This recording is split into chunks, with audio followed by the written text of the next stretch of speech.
વિસાવદર વિધાનસભા પેટા ચૂંટણી અંતર્ગત આજે જૂનાગઢ જિલ્લા ભાજપ કાર્યાલય ખાતે સેન્સ યોજાઈ હતી। અહીં વિસાવદર પેટા ચૂંટણી માટે ભાજપના દાવેદારોમાં પ્રદેશ કક્ષાએથી આવેલા નિરીક્ષકો સમક્ષ પોતાની દાવેદારી નોંધાવી હતી।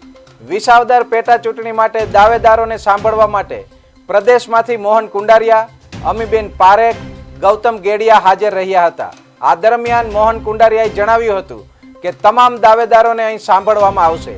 બાદમાં તેમનું લિસ્ટ પ્રદેશ પાર્લામેન્ટરી બોર્ડમાં મોકલવામાં આવશે। પ્રદેશ પાર્લામેન્ટરી બોર્ડ જ વિસાવદર પેટા ચૂંટણીના ભાજપના ઉમેદવારોનું નામ જાહેર કરશે। સેન્સ પ્રક્રિયા દરમિયાન વિસાવદરના પૂર્વ ધારાસભ્ય ભૂપત ભાયાણી અને હર્ષદ રીબડિયા પણ ખાસ હાજર રહ્યા હતા અને પોતાની દાવેદારી ચૂંટણી માટે નોંધાવી હતી। બંનેએ એક સુરમાં જણાવ્યું હતું કે ભાજપ તરફથી ઉમેદવાર ગમે તેમને જાહેર કરાય, પરંતુ તેઓનો પ્રયાસ વિસાવદર બેઠક પર ભાજપને જીત અપાવવાનો રહેશે। કુલ 6 દાવેદારોએ આજે વિધાનસભા વિસાવદર પેટા ચૂંટણી માટે પોતાની દાવેદારી નોંધાવેલી। મહત્વનું છે કે વિસાવદર વિધાનસભા પેટા ચૂંટણીમાં ભાજપ, કોંગ્રેસ અને આમ આદમી પાર્ટી વચ્ચે ત્રિપાંખીય જંગ સર્જાશે।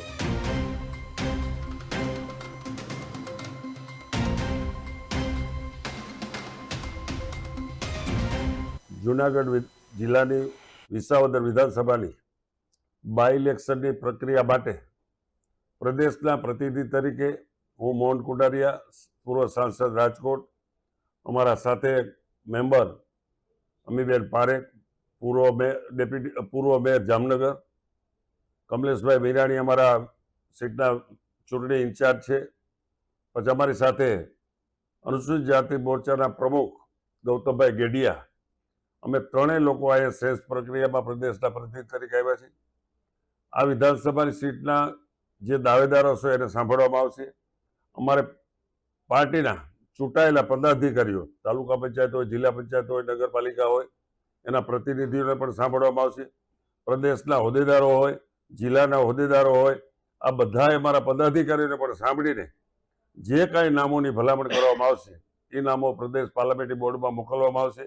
પ્રદેશ પાર્લામેન્ટરી બોર્ડ ઉમેદવાર ફાઇનલ કરશે, ત્યાર પછી ચૂંટણીની પ્રક્રિયા શરૂ કરવામાં આવશે। Thank you. વિસાવદર 87 વિસાવદર વિધાનસભાની ચૂંટણી જાહેર થયા પછી આજે નિરીક્ષકો અહીંયા આવ્યા છે જુનાગઢ, અને મેં ઉમેદવાર તરીકે મારી દાવેદારી નોંધાવી। કઈ રીતે આવી? અમે ભારતીય જનતા પાર્ટીના તમામ કાર્યકર્તાઓ, અમારે એવું નથી કે ચૂંટણી આવીને અમે ચાલુ કરીએ પ્રવાસ સાથે। અમારું ઓલરેડી વર્ષોથી બધા કાર્યકરો, છેવાડાના માણસો સુધી અમે પહોંચીએ છીએ અને કામ કરતા એવા છે। અમારે એવું નહીં કે ચૂંટણીમાં તૈયારી કરવી, અમારી ઓલરેડી પહેલાથી જ અમારા કાર્યકર્તાઓ લાગેલા છે। વિસાવદર વિધાનસભાની પેટા ચૂંટણીના સંદર્ભમાં આજે ભારતીય જનતા પાર્ટી ગુજરાત પ્રદેશની સૂચનાથી માનનીય શ્રી મોહનભાઈ કુંડારિયા અને એમની ટીમ નિરીક્ષકો તરીકે આજે જૂનાગઢ જિલ્લા ભાજપ કાર્યાલય ખાતે આવેલા હતા। અમારા વિસ્તારના તમામ કાર્યકર્તાઓને અને આગેવાનોને દાવેદારી કરવાની તક આપેલી હતી અને એમના સૂચનો નિરીક્ષકોએ લીધેલા હતા। ચૂંટણી જીતવા માટે જે કાંઈ સૂચનો હતા એ તમામ આગેવાનોએ સૂચનો કરેલા છે। ચૂંટણી લડવા ઈચ્છતા લોકોએ આજે દાવેદારી પણ કરેલી છે, મેં પણ દાવેદારી કરેલી છે। તો આવનારી ચૂંટણીમાં ન ભૂતો ન ભવિષ્ય એવી લીડથી ભારતીય જનતા પાર્ટી આ ચૂંટણી જીતવા જઈ રહી છે।